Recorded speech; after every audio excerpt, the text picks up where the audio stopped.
തൃപ്പൂണിത്തുറ തെക്കും ഭാഗത്ത് താൽക്കാലിക വെടിക്കെട്ടിശാലയുണ്ടായ സ്ഫോടനത്തിൽ ഒരാൾ മരിച്ചിരിക്കുന്നു. 16 പേർക്ക് പരിക്കേറ്റിരിക്കുന്നു. അശ്വിൻ ബലായി തുടരാം.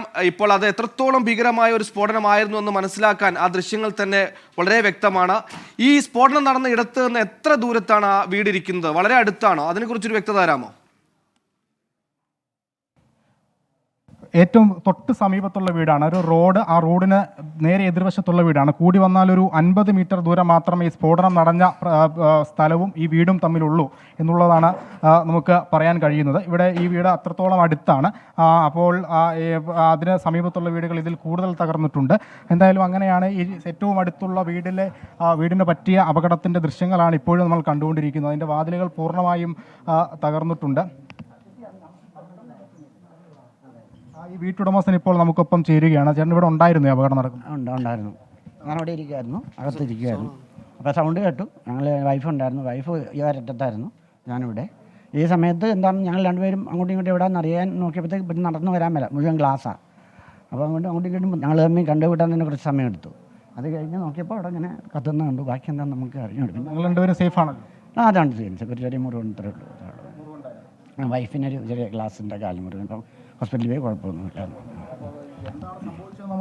അറിയില്ല. കാരണം നമ്മൾ ഇതായി കഴിയുമ്പോൾ നമ്മൾ അവിടെ ഇതായി പോകും. ഒന്നാം തന്നെ അവിടെ നിന്ന് ഇറങ്ങി വരാൻ നമ്മൾ കണ്ടില്ല. അതിനകത്തുനിന്ന് ഇറങ്ങി വരാനായിട്ട് നമ്മൾ പാടുപെടും. നമ്മൾ ഇമോഷണലായി ചാടി കയറിയിട്ട് കാര്യമില്ലല്ലോ. ശബ്ദം കേട്ടു. എന്താണെന്ന് നമ്മൾ അതെ തന്നെ. വേണു, എൻ്റെ പേര് ശശിരക്കൻ.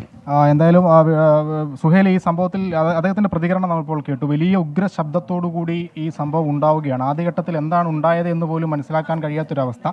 പിന്നീട് ഇവർക്ക് പുറത്തേക്ക് ഇറങ്ങാൻ കഴിയാത്തൊരു സാഹചര്യം ഉണ്ടായിരുന്നു. കാരണം ഈ വീടിനെ കോൺക്രീറ്റുകളും ഫർണിച്ചറുകളും എല്ലാം ചിന്നിച്ചിതറിപ്പോയി. അതുകൊണ്ട് അവർക്ക് അകത്ത് നിന്ന് പുറത്തേക്ക് വരാനുണ്ടായ ഒരു സമയം, ആ സമയത്തിനുള്ളിൽ ഇവർ പുറത്തെത്തുമ്പോൾ പുറത്ത് കാണുന്നത് വലിയ തീ ആളിപ്പടർന്ന് വലിയ സ്ഫോടന ശബ്ദത്തോടു കൂടി പിന്നെയും വീണ്ടും 3 ആവർത്തി ഇത് പൊട്ടിത്തെറിക്കുന്ന ദൃശ്യങ്ങളാണ് ഇവർ നേരിട്ട് കാണുന്നത്. അദ്ദേഹത്തിൻ്റെ ഭാര്യയ്ക്ക് നേരിയ പരിക്കേറ്റിട്ടുണ്ട്. കാലിൽ കുപ്പിച്ചില്ല് തറച്ച് ഈ ജനലിലെ ചില്ലുപാളികൾ അടർന്നു വീണ പരിക്കേറ്റിട്ടുണ്ടെന്നാണ് അദ്ദേഹം പറഞ്ഞത്. അവർ ആശുപത്രിയിലേക്ക് മാറിയിട്ടുണ്ട്. എന്തായാലും അവരുടെ ആരോഗ്യസ്ഥിതി കുഴപ്പമില്ല എന്നും അദ്ദേഹം പറയുന്നുണ്ട്.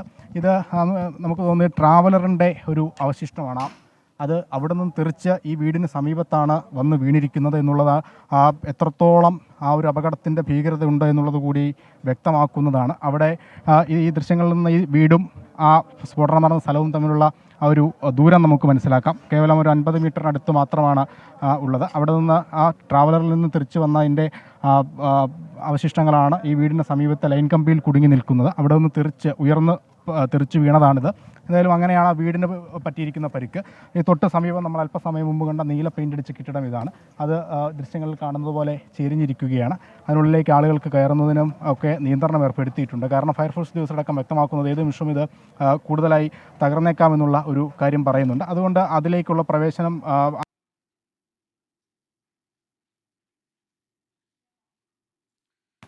അശ്വിൻ പാലായാണ് വിവരങ്ങൾ നൽകിയത്. വലിയ പ്രകമ്പനം ഉണ്ടായിരിക്കുന്നു. സമീപത്തെ വീടുകൾക്കടക്കം വലിയ കേടുപാടുകൾ ഉണ്ടായിരിക്കുന്നു. അതിന്റെ ദൃശ്യങ്ങളടക്കമാണ് അശ്വിൻ പാലായി ഇപ്പോൾ വാർത്തയുടെ വിശദാംശം നൽകിയത്.